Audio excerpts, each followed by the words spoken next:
Welcome to Explore Las Vegas. We have taken the Multi-Cloud Expedition Show on the road. Together with one of the prior guests is back again, David Linthicum. So this is the first time we've taken the show on the road. It's exciting to be here at the center of the multi-cloud universe. And in doing so, we're going to be going through the top challenges of customers as they enter into the multi-cloud.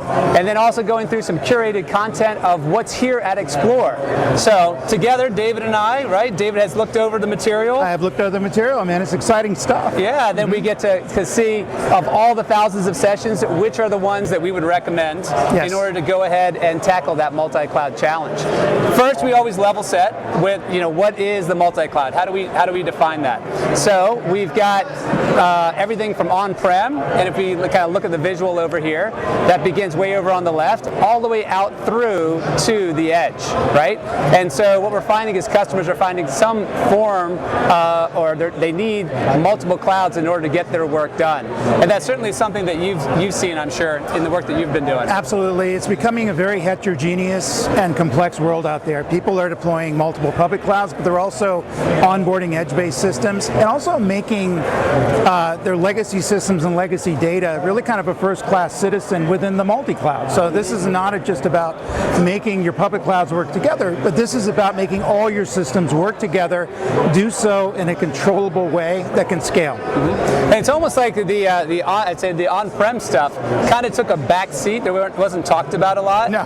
And so if we advance to the next visual, this was the cloud first, right? The cloud first. They kind of customers said, let's go. It's easy to onboard. It's easy to get applications up and running. That's changed though, because they're running into challenges.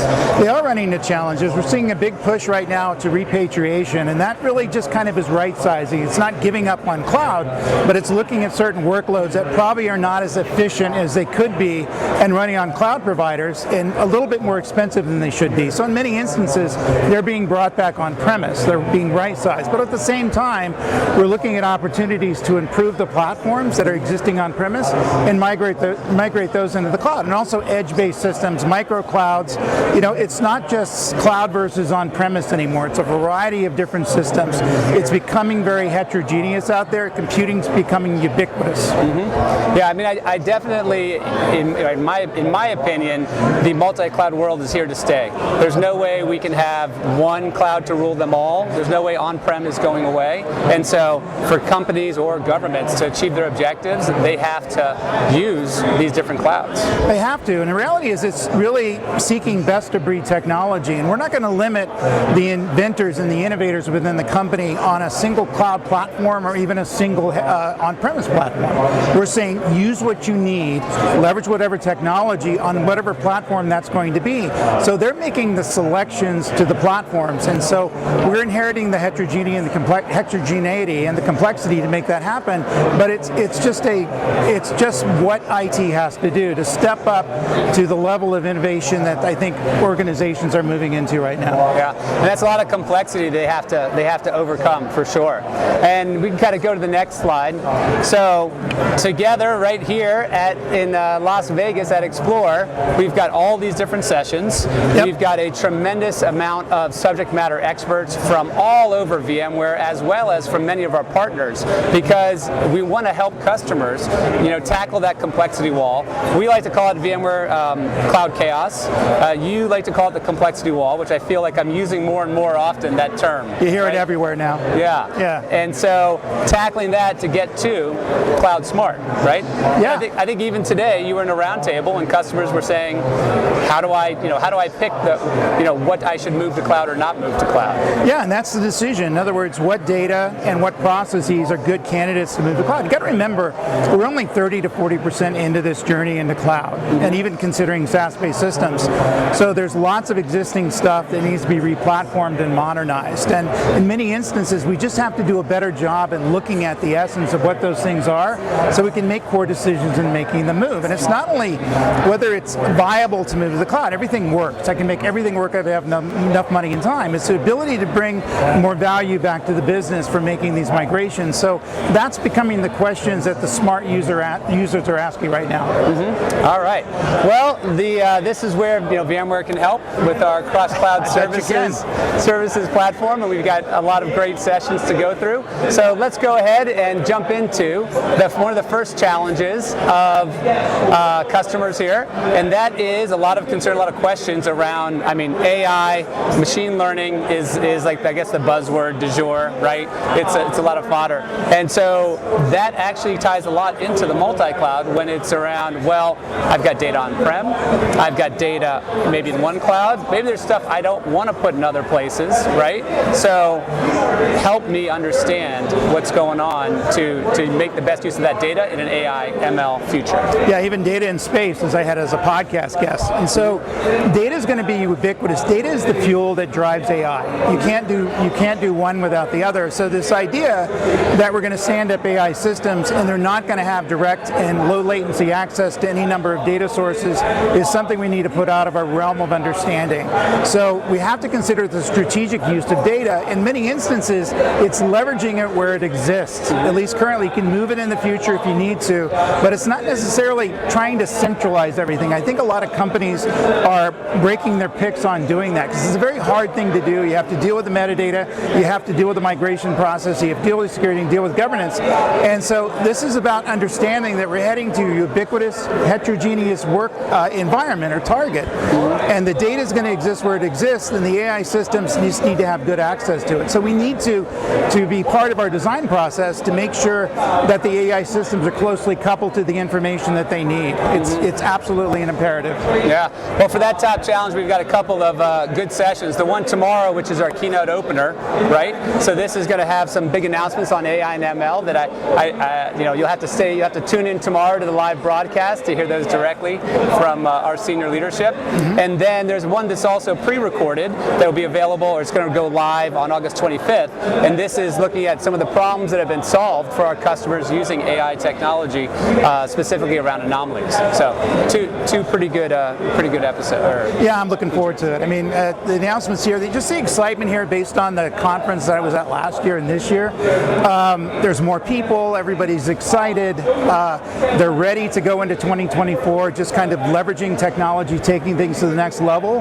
And they're here to learn about how that's going to be done. Not only the technology, like you guys sell, but processes and methods to do that properly. And I couldn't be happier about that. It is amazing how the term multi-cloud has become common now. Maybe I feel like it's common because I say it all the time, but I hear others saying it.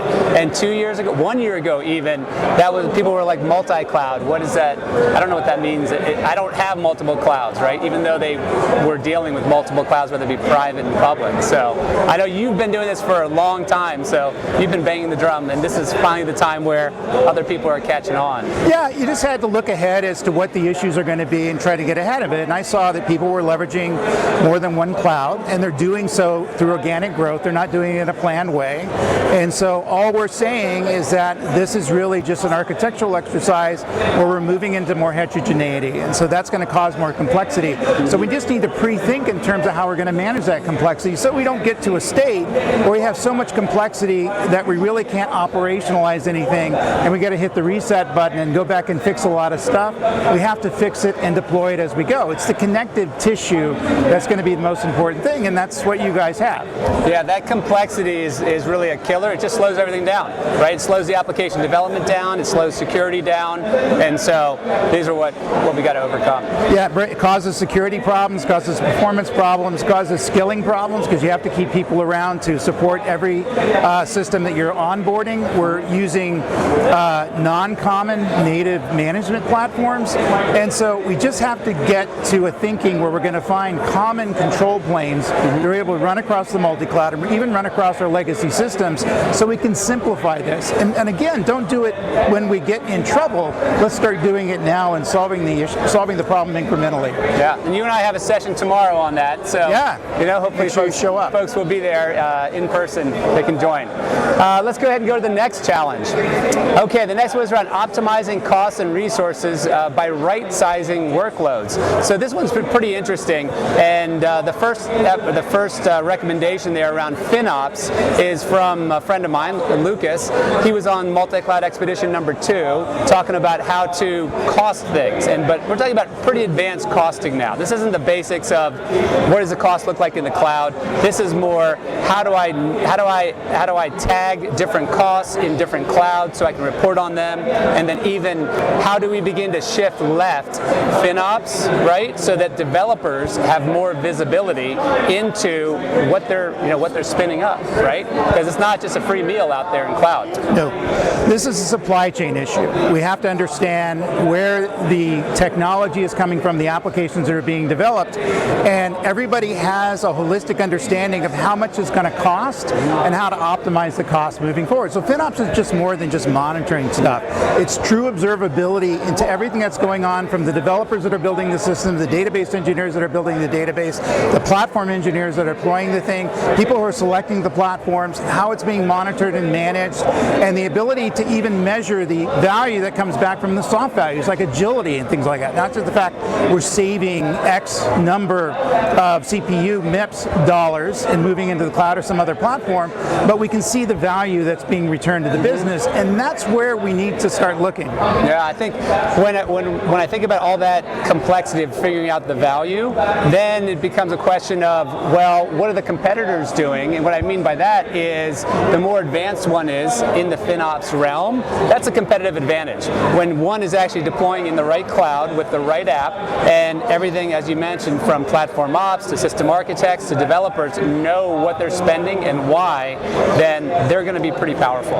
I think there's organizations now that are wholly under-optimized because they don't have visibility into that. I would say most organizations are in that realm right now, and we're going to have a reckoning in terms of understanding some of the mistakes and the technical debt that we built up over the years, and get to a viable understanding in terms of how we're going to fix that stuff, increment it in priority order, and that's what the businesses need to do. This is a competitive advantage. Absolutely. They're going to end up losing the innovation edge in moving in these directions without understanding how much it's costing and how much value coming back from the business. Not only just, like I said, the hard cost savings, but the soft cost savings as well. Yeah, absolutely. It kind of reminds me of in security, when we were talking about security with one of the guests.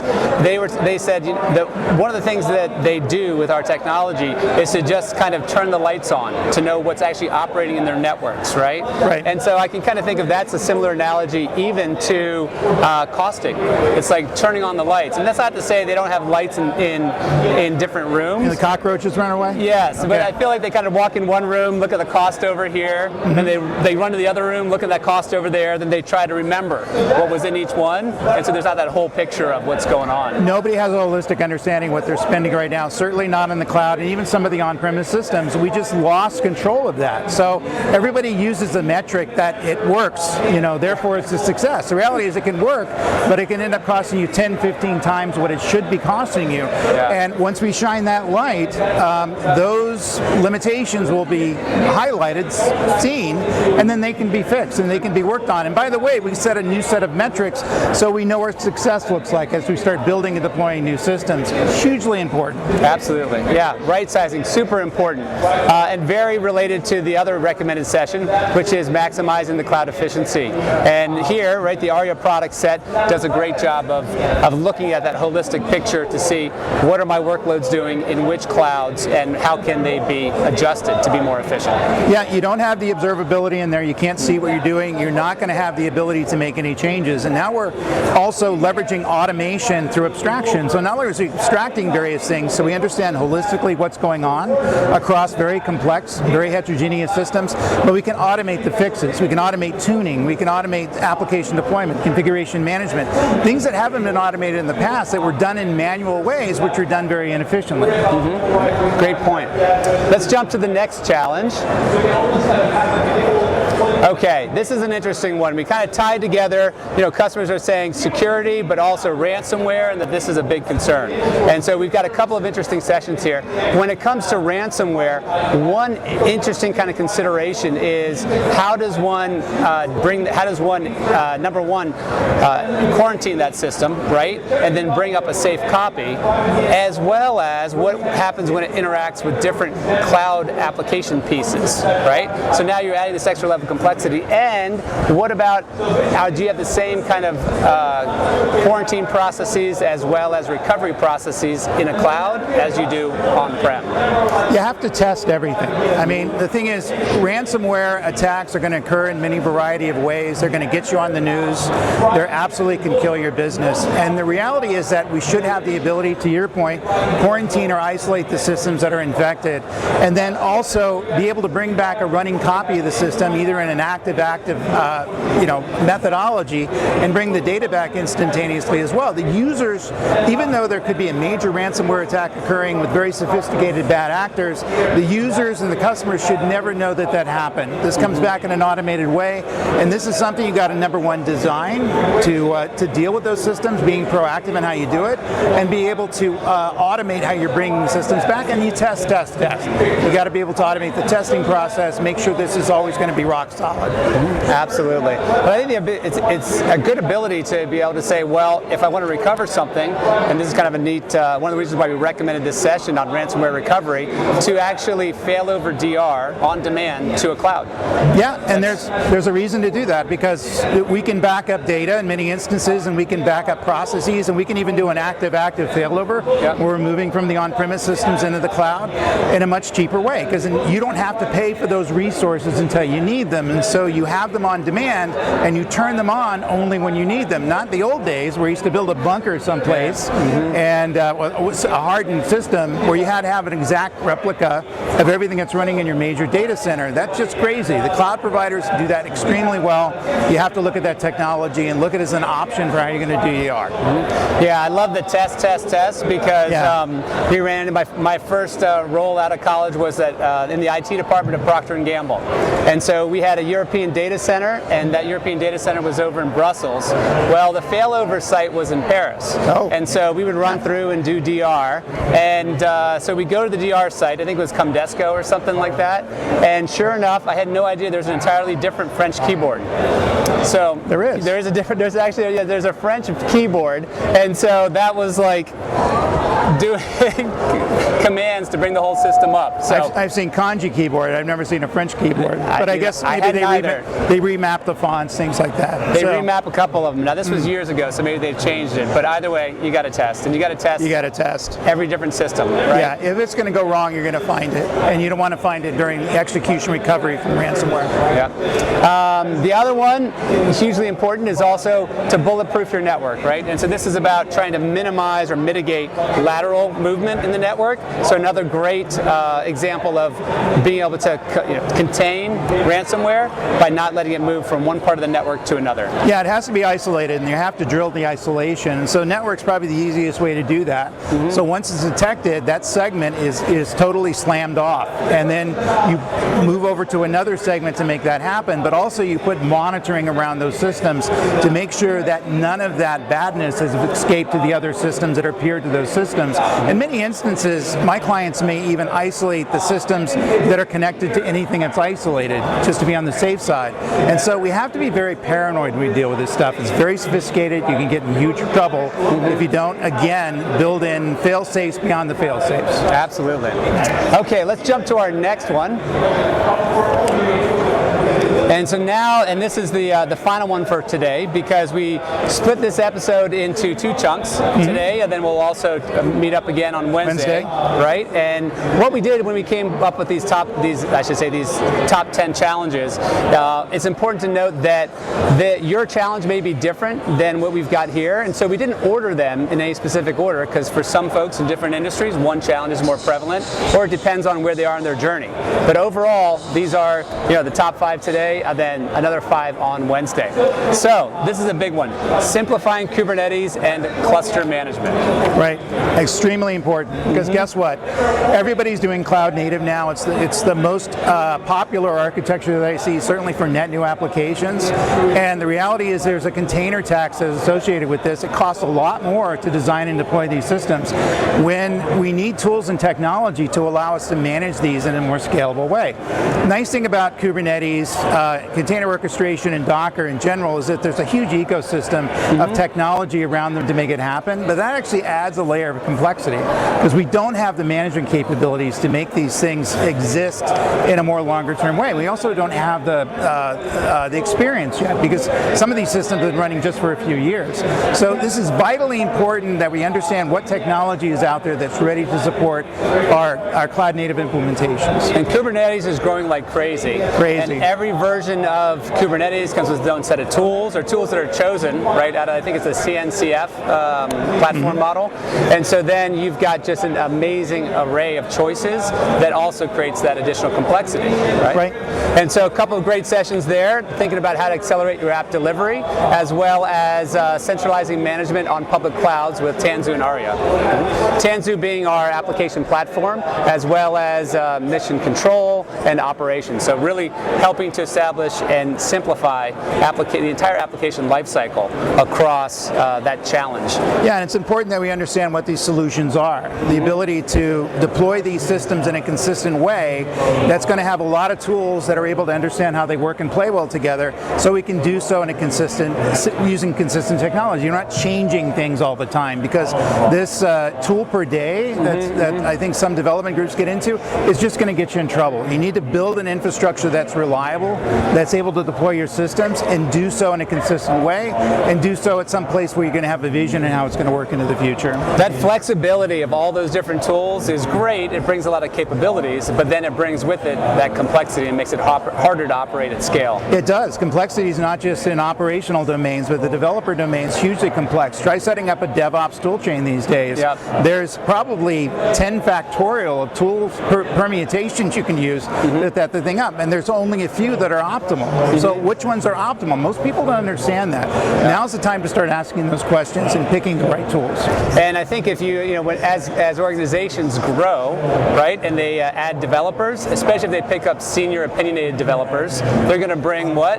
Their own tools, right? If they're given the choice, right, to say like, well, yeah, just go ahead and figure it out, and that's going to be a lot harder to operate and maintain. Yeah, developers come with their own religion in many instances, and like I said, there's lots of ways to do the same thing, but there's only one way that's going to be the absolute optimal way to make that happen. So this is a time where you need to dig deep and be very objective in how you're picking this technology and looking at these tools. So one of the things I challenge people who are here at this conference today, look at that as their really key metric, which is going to provide them with the most optimal solution that's going to bring the most value back to the business. I mean, it's an old boring consulting notion there, but I think that's very important, that we need to understand that in the back of our heads. Yeah. Well, when I think of consultant and boring, I do not think of you. You are a master of the multi-cloud, for sure. Oh, thank you. We got one more. The last one is about employees and the challenge of not being able to get enough employees as fast as is needed in order to cover all of these new tools coming in order to cover the DevSecOps, in order to cover the disaster recovery. So a couple of great sessions there. One is around, and the way we kind of think about this is, okay, how can you leverage your existing talent to be able to deploy modern technologies? And similar to that, how can you install in your data center, right, the ability to have that cloud foundation? We happen to call it, shocking, VMware Cloud Foundation, right? So how do you put in VMware Cloud Foundation so it'll give you the ability to modernize that data center and take it into a multi-cloud environment?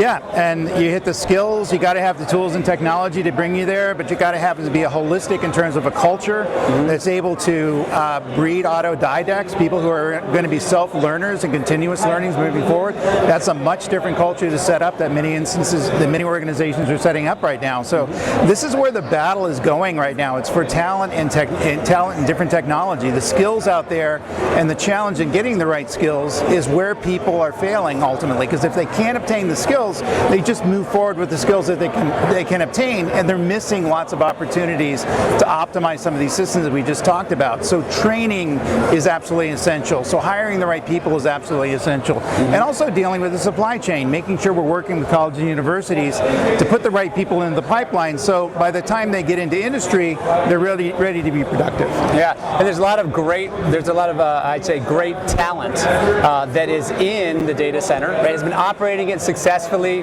running enterprise workloads successfully with DR, with failover for many decades. So being able to leverage that talent but yet apply it to modern application development is huge. And so these couple of sessions, both of them, will kind of help our customers to be able to leverage that talent and deliver those kinds of capabilities. Absolutely, and people are chomping at the bit to update their skills and modernize their skills and get into new areas of growth within their own personal career paths. And so this is coming along at the right time. We're not necessarily eliminating the technology, but we're giving them a career path and a learning path to get to different technology levels. And by the way, that's technology that we need. Absolutely. Okay, that was the first 5 of the curated 10 challenges, along with the recommendations for some of the great content here at Explore. Super exciting. You know, I wish we could pan the camera around to see all the activity here in the hub, and then opening in just a few minutes is also going to be the Expo Center with all of our partners, as well as the Cross-Cloud Cafe. So we're excited about that. We'll probably go and get a coffee so we can stay fueled up for that. And we've got one more slide to kind of wrap things up.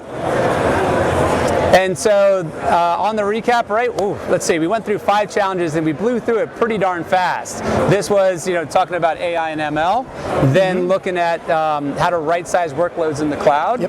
Next one was ransomware attacks, and then after that, simplifying Kubernetes management, and then leveraging existing employee skills. How do you do that also? Awesome. Yeah. Well, with that, we want to thank everybody for joining us today.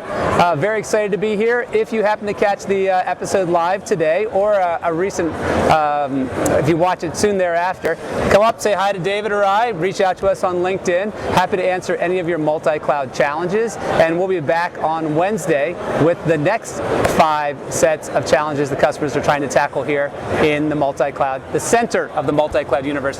David, thank you very much. Always a pleasure. Thank you. Can't wait to continue this on Wednesday. Looking forward to it. Yep. Bye.